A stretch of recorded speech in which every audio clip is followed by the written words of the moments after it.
Hey everyone, Charlie here. I'm taking a little vacation from uploading this week, but in the meantime, I partnered up with the amazing YouTube channel Local Motives to showcase one of their documentaries about composting. So, enjoy.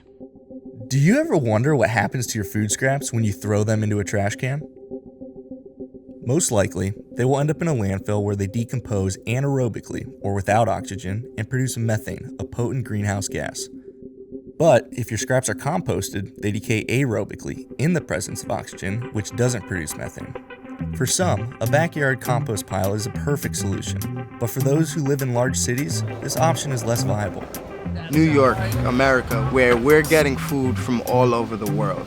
And for the most part, throwing it into the landfill is kind of wasting a resource that we've used so many resources to bring into the country. For us to actually take those resources in the form of bananas, avocados, to take those resources and recycle them, keep that local, reduce the amount of trucks it takes to actually move this material around, and create a resource such as compost, which is going to help us grow a more diverse variety of food in the city, and we can actually reduce the environmental toll of all of this food waste that we have.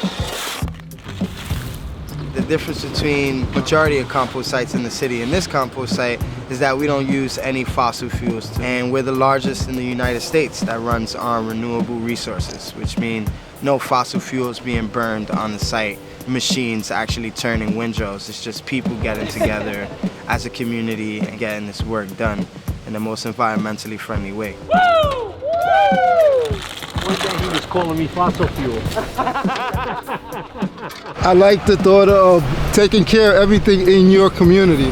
I try to do my part whenever I can.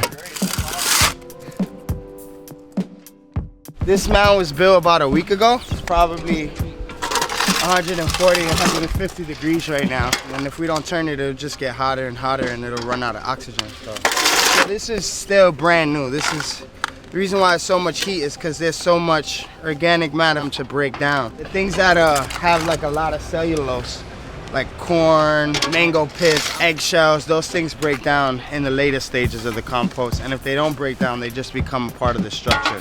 So you want to just... Yeah, I guess I should ask you about the technique first before I start messing. Basically what you want to do, add it to this edge right here. So you want to aim for right here. All right. What we're trying to do is we're trying to extend that ridge. All right? Yeah, you do that for a couple years and you start to do things like this. And So how hot did you say this gets? it gets all the way up to 160 degrees. Woo. In the wintertime, it's the steam that brings volunteers. Yeah, I bet.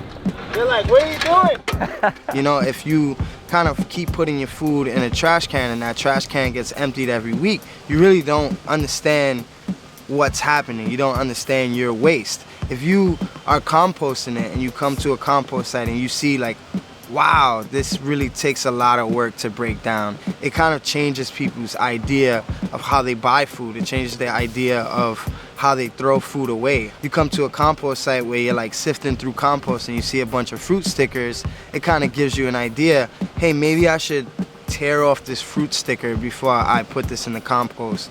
Maybe I should buy a little bit less lettuce if I'm not gonna use it all. Maybe I'm buying too many onions or buying too many potatoes.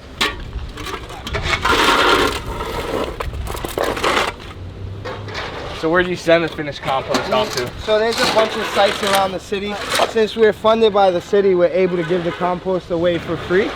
And we give it to community gardens, edible schoolyards program where they're growing food in school gardens. We have a dozen urban farms in Brooklyn that we actually supply compost to. That's gotta feel real good though, keeping it local from start to finish. Woo. I don't know, Domingo, I think I'm out of shape.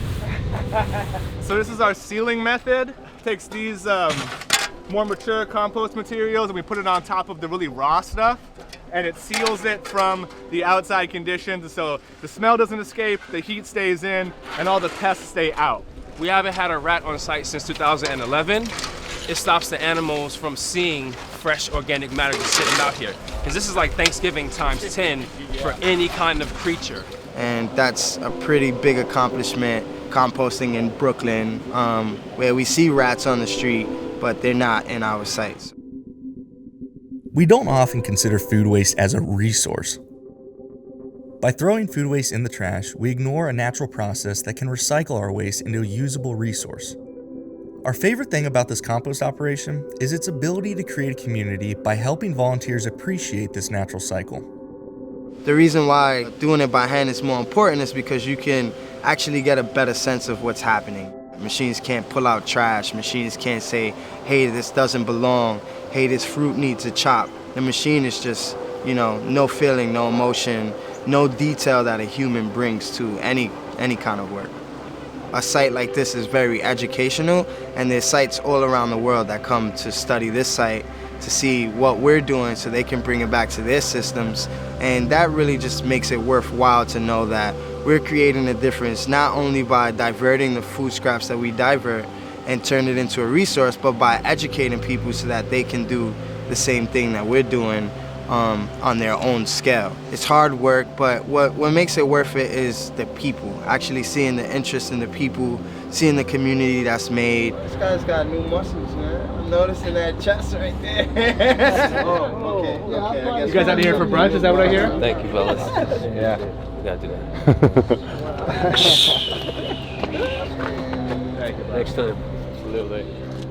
Thanks for coming through. The video you just watched was made by the team over at the YouTube channel Local Motives. If you're interested in watching well-crafted videos capturing the personal narratives of people at the front lines of climate change, I'd highly recommend heading over to their channel and subscribing. All of their links are in the description of this video. Otherwise, hope you have a great weekend, and I'll see you in 2 weeks.